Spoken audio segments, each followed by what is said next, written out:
Hello my dear children, the agenda of today's class is Newton's law of gravitation.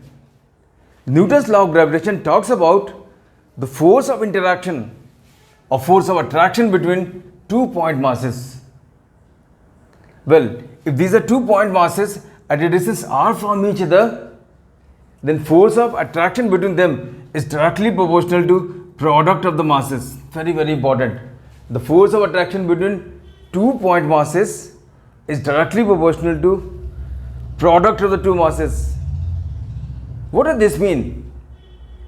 This simply means that if you cannot say that force is directly proportional to mass m1 or force is directly proportional to mass m2. It is directly proportional to this product. Well, if we double this mass, if we double mass m2, the force of course over mass m2 is going to be doubled, but at the same time force is also going to be doubled over mass m1. Why? Because when we double this mass, the product m1 m2 is doubled, and that way the force is doubled over this mass also, which is not being varied, which is a constant. Had the force been depending upon only one mass, then by doubling this mass the force would have been doubled over this mass, and since this mass remains same, the force over this mass would have remained same. But not like that. Force depends upon product. If variation of the masses, whatever variation of the masses brings about the variation of this quantity is the variation of force acting over masses. Well, same force acts over mass m1 and same force acts over mass m2.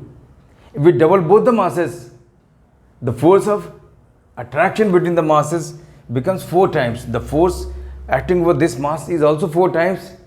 Force acting over this mass is also 4 times. So the point is, the force of attraction between 2 point masses is directly proportional to product of the masses, not over individual masses. And the second part of this Newton's law of gravitation is, it is inverse square law.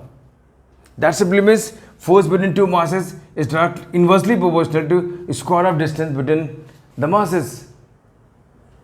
Well, if we double the separation between the 2 masses, the force becomes what? 1/4. If we triple this distance, the force becomes what? 1/9. If we quadruple this distance, the force becomes what? 1/16. If we halve the distance between the 2 point masses, the force becomes what? 4 times, and so on. So Newton's law of gravitation is inverse square law. That simply means force between 2 point masses is inversely proportional to square of distance between the 2 point masses. If we write all the factors together and remove sign of proportionality, we have to put up a constant, and that constant is, that constant is called as universal gravitational constant, and the value of this universal gravitational constant is 6.67 into 10 to the power minus 11 Newton into meter square per kilogram square. Since the value of G is very small, it is of the order of 10 to the power minus 11. Therefore, the force between masses, smaller masses, maybe 100 kilograms or even 1000 kilograms in magnitude, well, the force even in between the masses whose values are 1000 kilograms would also be negligible or very, very small. So let's move on to the vector form of Newton's law of gravitation. Children, we have come to know the magnitude of Newton's force of attraction between 2 point masses. This is force of attraction. This is magnitude of force between 2 point masses. Direction of the force is towards each other. Force over mass m1 is where? Towards mass m2, and force over mass m2 is where? Towards mass m1. Both the forces are towards each other.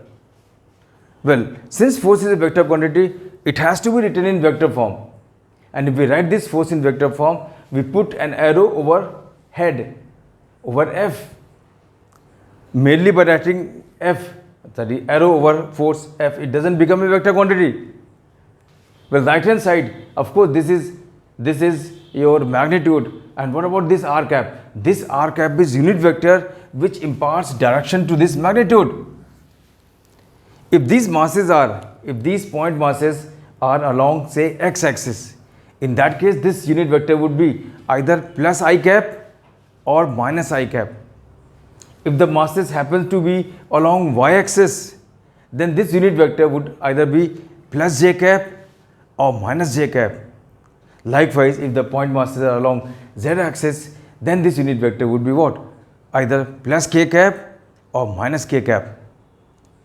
It is not necessary that the two point masses are along axis only. They may be anywhere in the space. So what is this r cap? This r cap is unit vector along the line joining the two masses. So this is force vector, this is magnitude, and this is its direction. So that's how we write force in vector form. Well, this unit vector which is along the line joining the two masses can be written as r vector full-fledged vector is equal to magnitude r into r cap. This r is full-fledged vector between the two point masses. This r cap may be an arrow which points towards m2, or it may be arrow which is pointing towards m1. So if we write full-fledged position vector of mass m2 or m1, that is what is r. And this r is written as its magnitude r and its direction. This is unit vector. This unit vector we have already used here. So what is this unit vector? This unit vector is going to be r vector upon its magnitude. And if we substitute this value here, if we write r cap as r vector upon r, what do we get? This here we get r vector, but this r makes here what? R cube. So this is another form of vector form. This is another way of writing vector form of Newton's law. What is difference between these two forms?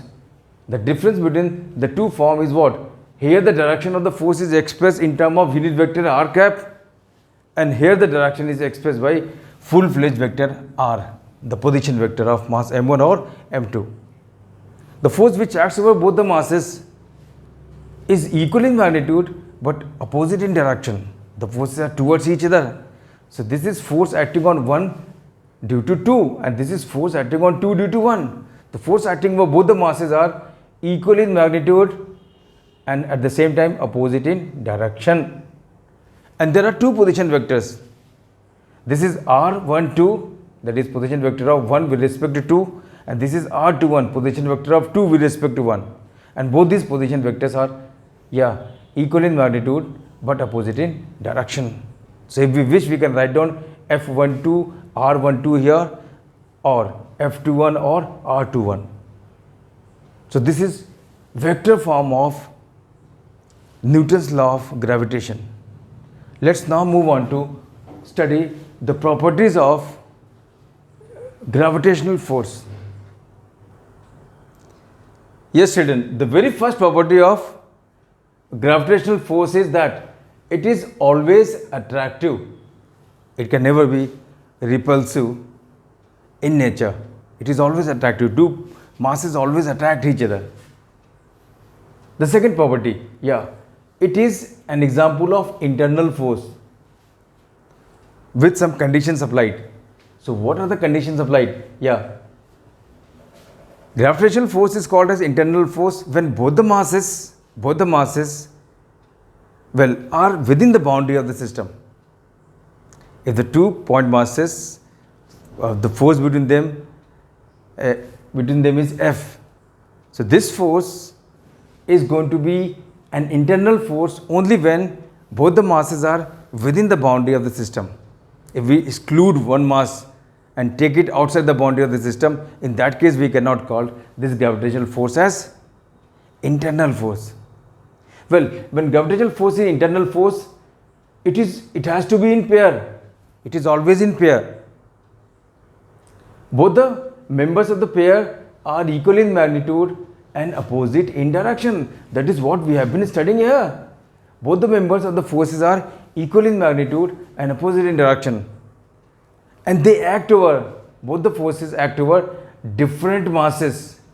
These are three immediate properties of action-reaction forces also. These are three immediate properties of internal forces also. Well, when the two masses attract each other by gravitational force, well, the linear momentum of the system remain conserved. That is, law of conservation of linear momentum holds true.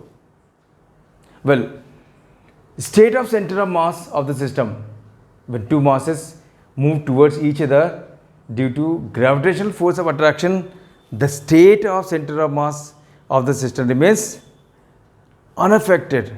That means if the center of mass is moving with certain velocity, it will maintain that velocity. It will continue to move with that velocity. And if the center of mass is at rest, it will maintain state of rest. Well, position of center of mass. The position of center of mass of the system remains fixed. It doesn't vary in spite of gravitational force acting between the constituent of the system. Well, this force, gravitational force, is a conservative force. Conservative force. And when we say it is a conservative force, well, work done by gravitational force is point function. It is because of conservative force, the work done is what? A point function. It does not depend upon path. If a mass moves under the influence of gravitational force from one point to another point, the work doesn't depend upon path. It depends upon only initial and final points, whatever may be the path taken to move from one point to another point. So this property we have already studied in conservative force. Well, work done is independent of path, and also work done around a trip is zero. When we start from a point and move back to the same point under the influence of a gravitational force, then the work done is what? Going to be zero. Work done by a trip is zero. This force is a central force. Well, Newton's force of attraction between masses is central force. This simply means the two masses exert force over one another, and the force is always along the line joining the two masses.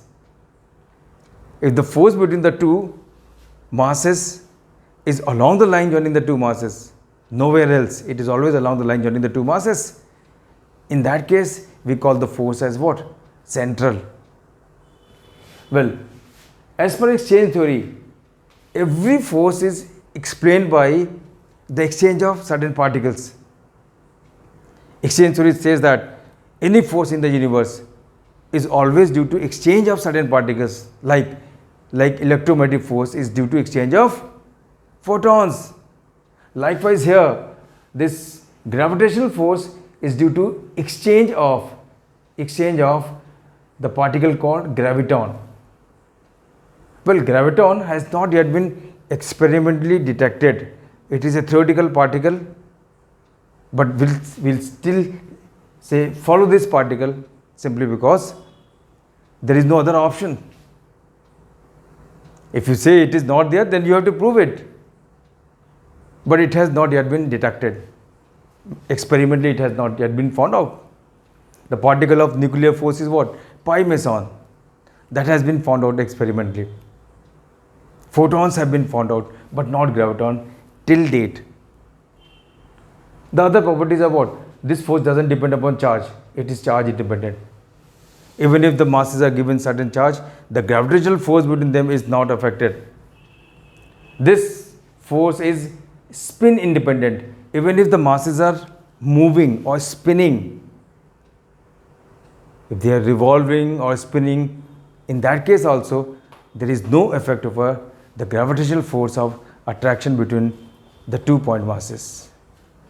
Yes, children. Well, let us know what is gravitational field. Gravitational field is nothing but the region of influence of a mass. Every mass attracts any other mass only when the other mass lies into its region of influence. So what is gravitational field? Gravitational field is the region around a mass where only it can attract any other mass. So this sphere of influence of the mass is what is called as a gravitational field.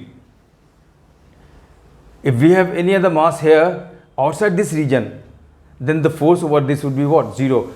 And the force over this mass is going to be finite only when this mass enters into this region of influence of this particular mass. So this region of the influence of the mass, where only it can attract any other mass, is called its gravitational field.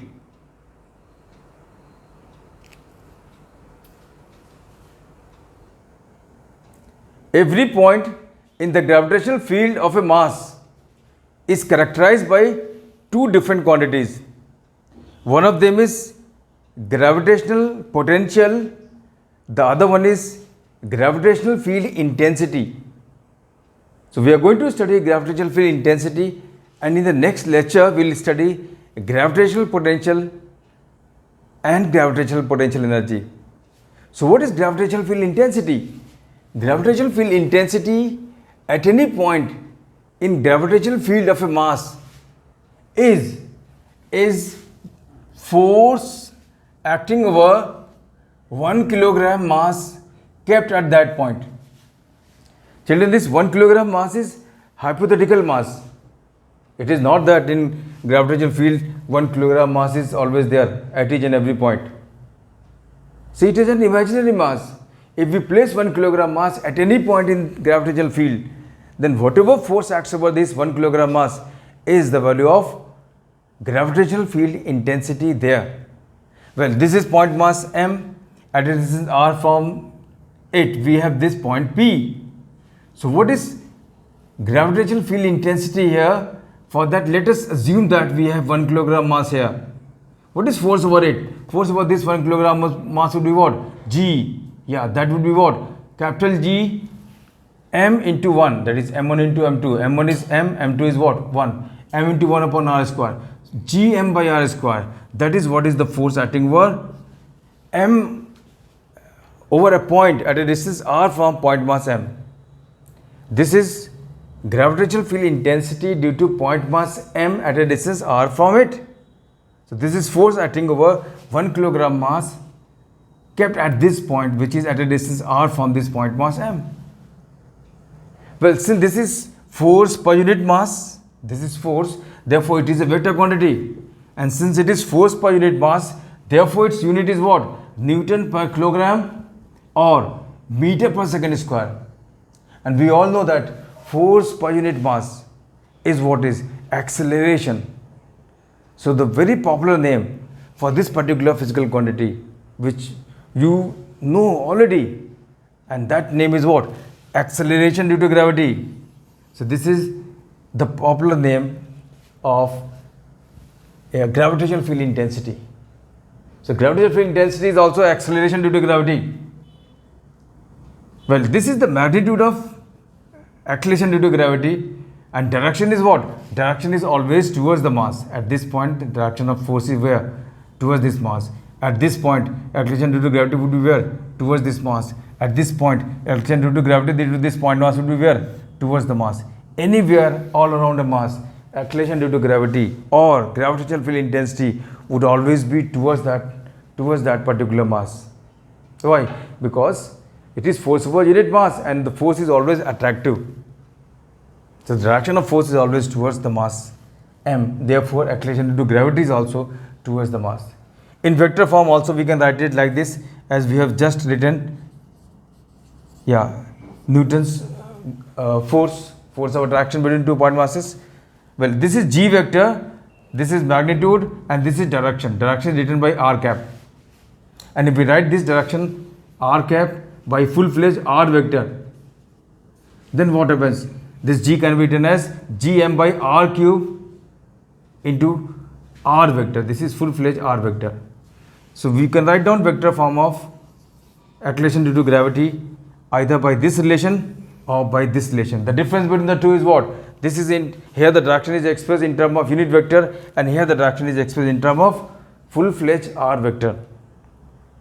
So children, with this we come to the end of today's class, and we will continue beyond this point in the next class. And the agenda of the next class would be what? Gravitational potential and gravitational potential energy. So this is all from my side for the day. Thank you very much and God bless you all.